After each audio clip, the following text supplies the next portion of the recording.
Assalamualaikum, second year class. This is your teacher Mrs. Sobia Azhar from Government Degree College, F Block, Rawalpindi. Class हम 16 chapter पढ़ रहे हैं और अब हमने जो है मसल्स का, ह्यूमन स्केलेटन का, मसल की मूवमेंट का जो सारा टॉपिक है वो कंप्लीट कर लिया है। नेक्स्ट जो हमारा टॉपिक है that is locomotion in invertebrates. Invertebrates जो हैं उसमें अब हमने पढ़ना है कि लोकोमोशन कैसे होती है। उसमें मुख्तलिफ एग्जांपल्स में हम पढ़ेंगे क्योंकि इसमें लोकोमोशन के बहुत सारे जो है वो डिफरेंट मेथड्स अप्लाई होते हैं। जैसे अब आप यहाँ पर देख रहे हैं लोकोमोशन इन यूग्लिना, ये हमारा जो है वो पहला टॉपिक है। ठीक है, ये मैं थोड़ा सा एडजस्ट कर देती हूँ कि आपको क्लियर जो है वो नज़र आए। तो पहला जो हमारा टॉपिक है that is locomotion in Euglena, right. Euglena जो है it moves with the help of the flagellum. इसमें दो लोकोमोटरी ऑर्गन्स होते हैं, एक को हम जो है वो कहते हैं मायोनेमस और दूसरे को हम एक होता है फ्लैजिलम। फ्लैजिलम जो है इसका क्या काम है, ये थ्रेड लाइक जो एक्सटेंशंस होती हैं पूरी बॉडी पर, ये वाइप ऑफ करती हैं फॉरवर्ड या बैकवर्ड। जब ये बैकवर्ड बेंड करती हैं तो ऑर्गेनिज्म जो है वो आगे को मूव करता है। जैसे हम एक कश्ती का चप्पू चलाते हैं तो जब हम पानी को पीछे को उस चप्पू से उस ओर से धकेलते हैं तो वो कश्ती हमारी आगे मूव करती है। इसी तरह फ्लैजिलम का काम जो है जब ये बैकवर्ड मूव करता है तो ऑर्गेनिज्म जो है वो फॉरवर्ड मूव करता है, और जब वो फॉरवर्ड मूव करता है तो यूग्लिना जो है वो बैकवर्ड मूव नहीं करता। और इसमें इस तरह, और दूसरा जो इसमें काम होता है वो होता है मायोनेमस का।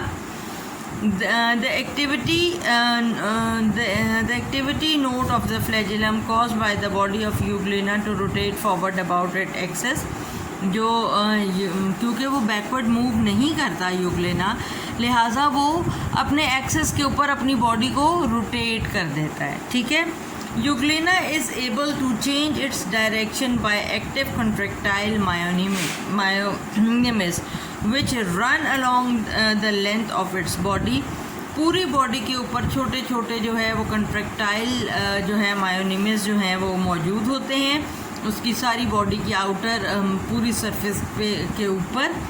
और when they contract the shape of the body is changed as well as direction। जब ये सारे मायोनेमस जो है ये कंट्रैक्ट करते हैं तो होता क्या है कि बॉडी जो है वो पहले तो शॉर्ट हो जाती है और वाइडर हो जाती है, और फिर उसके बाद वो पोस्टीरियर एंड पर और फिर मिडल में और फिर लेटर और पोस्टीरियर एंड के ऊपर।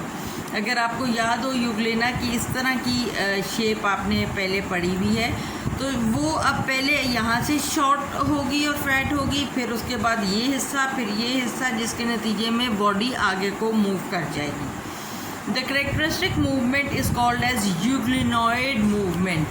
ये जो करेक्टरिस्टिक मूवमेंट है ये यूग्लिनॉइड मूवमेंट कहलाती है क्योंकि ये यूग्लिना इस तरह से मूव करता है। नेक्स्ट एनिमल जो इनवर्टिब्रेट जो हमने स्टडी करना है वो है पैरामीशियम। ठीक है, पैरामीशियम में जो लोकोमोशन है वो होती है with the help of cilia. इसका जो लोकोमोटरी ऑर्गन है that is cilia. Is it clear? Cilia इसका लोकोमोटरी ऑर्गन है और इसको हम सिलरी मूवमेंट कहते हैं।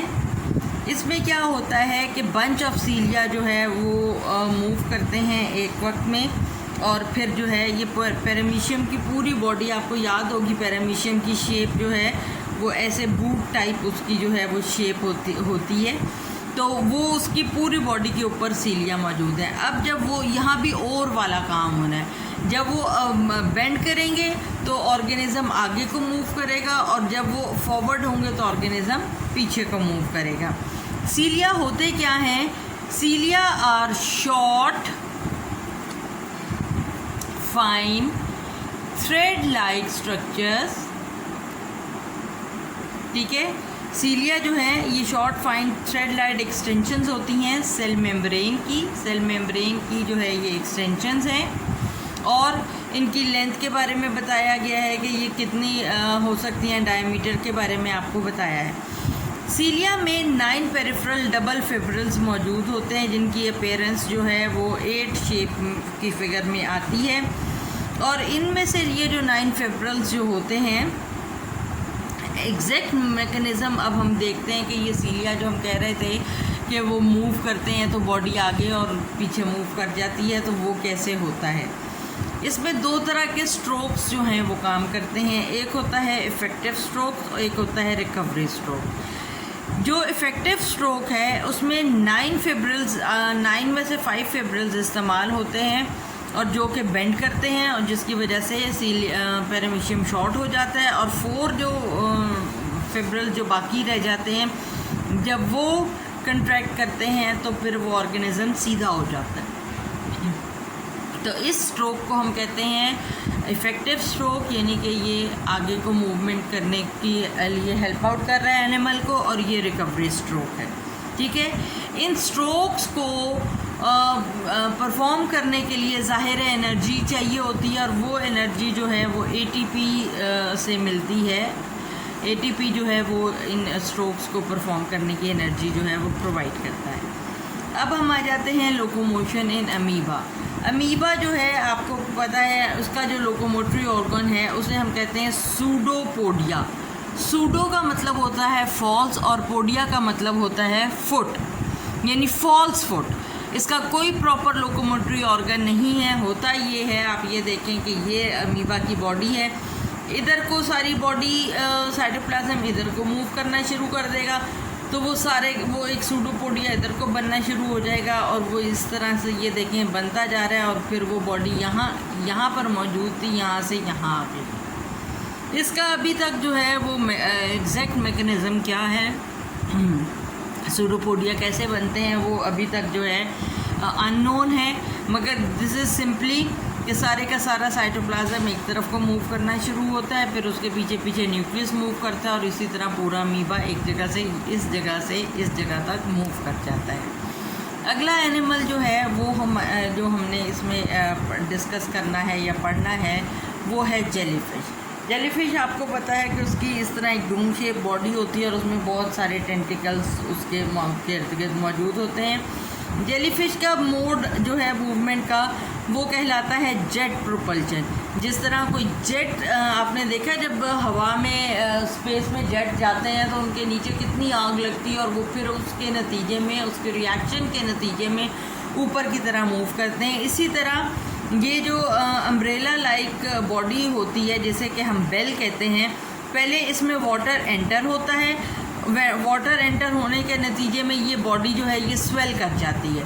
जब ये स्वेल कर जाती है फिर उसके बाद ये एकदम प्रोपल करती है, एकदम जो है ताकत के साथ पुश करती है सारे वाटर को आउट। जब वो जाहिर है पानी को बाहर निकालेगी, स्क्वीज़ करेगी, तो उसके नतीजे में बॉडी जो है वो आगे मूव कर जाएगी, और ये उसका मोड ऑफ लोकोमोशन होता है। जिस तरह मैंने आपको एग्जांपल दी कि जेट मूव करता है। अब उसके बाद जो चीज़ आती है वो है अर्थवर्म। अर्थवर्म में अकॉर्डियन लाइक मूवमेंट होती है, और इसमें 2 चीज़ें इन्वॉल्व होती हैं, सेटे और मसल्स। ठीक है, आपको अर्थवर्म की बॉडी याद होगी किस तरह की उसकी सेगमेंटेड बॉडी होती है।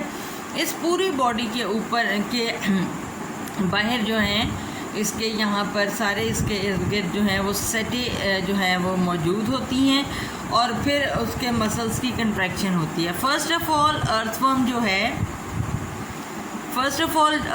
जो है वो लॉन्ग एंड थिन हो जाता है, यानी कि उसने मूव करना है जिस जगह से, तो वहाँ से वो लंबा हो जाता है और थिन हो जाता है। ठीक है, फिर उसके बाद वो ये यहाँ से लॉन्ग एंड थिन हुआ था, फिर उसके बाद जो है वो मज़ीद आगे लॉन्ग एंड थिन होगा, फिर वो मज़ीद आगे, और फिर इस तरह ये अर्थवर्म जो यहाँ पे था वो यहाँ मूव कर जाएगा।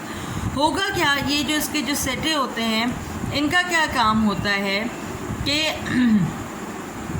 लॉन्गिट्यूडनल मसल्स जो हैं जिस वक्त कॉन्ट्रैक्ट करते हैं और सर्कुलर मोशन रिलैक्स करते हैं, तो setae of the posterior end comes out and fix the animal on the ground, यानी एक चीज़ ऐसे मौजूद है, उसको ये सेटे जो है वो ग्राउंड के साथ फिक्स कर देते हैं। जब वो उसको फिक्स कर देते हैं फिर वो उसके ऊपर इसकी ये वाली बॉडी स्क्वीज़ करती है, ये वाली फ़ैट होती है, फिर ये स्क्वीज़ करती है, ये फ़ैट होती है, फिर ये स्क्वीज़ करती है, ये फ़ैट होती है, और इस तरह ये आगे मूव कर जाता है। तो सेटे और मसल्स का काम इसमें दोनों का जो है वो इन्वॉल्व होता है, और इस तरह उसकी मसल की कंट्रैक्शन और सेटे की फिक्सेशन की वजह से अर्थवर्म की मूवमेंट जो है वो पॉसिबल होती है।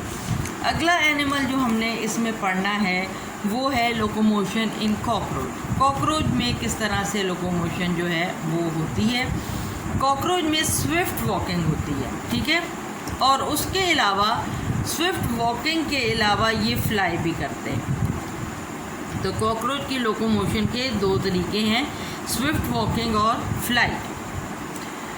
अब इसमें ये काम कैसे करते हैं कि जो पहले हम उसके बात करते हैं वॉकिंग की, तो इसकी जो लेग्स होती हैं 4 लेग्स होती हैं और हाइंड लेग होती हैं।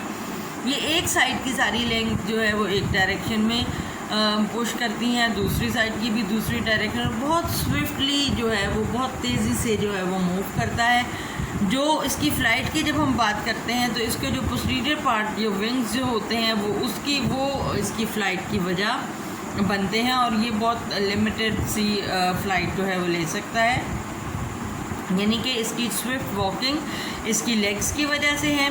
अच्छा, अब स्विफ्ट वॉकिंग में एक और काम भी होता है कि जब लेग वन साइड की लेग मूव करती हैं, the 4 leg pull the body forward and the hind leg push in the same direction, the middle leg of the opposite side act as a prop. यानी कि आपने ये देखा होगा, prop होता है कि जब हम किसी चीज़ में किसी एक्टिविटी में किसी दूसरी चीज़ की काम कर रहे हैं, जैसे आपको कोई कह रहा है कि आप हाई जंप करें मगर फ्लैग उठा के करें, या इस तरह, मतलब प्रॉप इज एसेसरी जो आपने अपनी एक्टिविटी में ज्वाइन की होती है।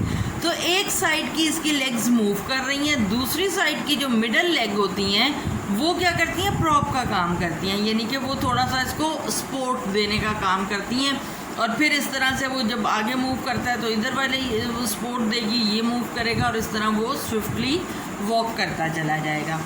स्नेल के अंदर जो लोकोमोशन है वो बहुत स्लो होती है, क्रॉलिंग मेथड की लोकोमोशन होती है, स्लो लोको होती है। फिर उसके बाद आ जाता है स्टारफिश। स्टारफिश में मूव करने के लिए उसका लोकोमोटरी ऑर्गन है tube feet. Tube feet are present on both sides of the radial canal that extend up to the tip of the arm. Tube feet extend when water is pumped into them and they fix themselves to the suction cap. होता क्या है कि ये जो tube feats हैं, ये इनमें जैसे ही पानी भरता है तो ये एक सक्शन कैप का काम करके उस एनिमल को, स्टारफिश को, उस जगह के ऊपर अटैच कर लेते हैं, ठीक है। जब वो उसको अटैच कर लेते हैं फिर उनकी बॉडी शॉर्टन करती है, और फिर वो बॉडी को जिस डायरेक्शन में मूव करना होता है उस डायरेक्शन में मूव कर देते हैं। तो इसलिए इसका काम जो है वो उस arm of the starfish swimming में भी हेल्प करते हैं। तो ये ट्यूब फीट इनका लोकोमोटरी ऑर्गन होता है।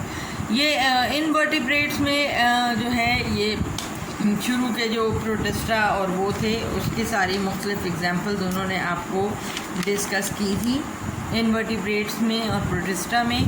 तो अब ये प्रोटिस्टा के सारे आपने एग्जांपल्स पढ़ लिए हैं। अगर इसमें आपको कोई मुश्किल हो रही है, कोई चीज़ समझ नहीं आ रही, वो आप मुझसे लेक्चर में पूछ सकते हैं। इंशाअल्लाह ताला नेक्स्ट लेक्चर में हम इनवर्टिब्रेट्स के मुताल्लिक पढ़ेंगे। टास्क आपका वही है कि आपने MCQs बनाने हैं, शॉर्ट क्वेश्चन आंसर्स बनाने हैं, और जो है इनको प्लीज़ अपने लेसन्स को साथ साथ प्रिपेयर करें, साथ साथ तैयार करें। Take good care of yourselves. अल्लाह हाफ़िज़।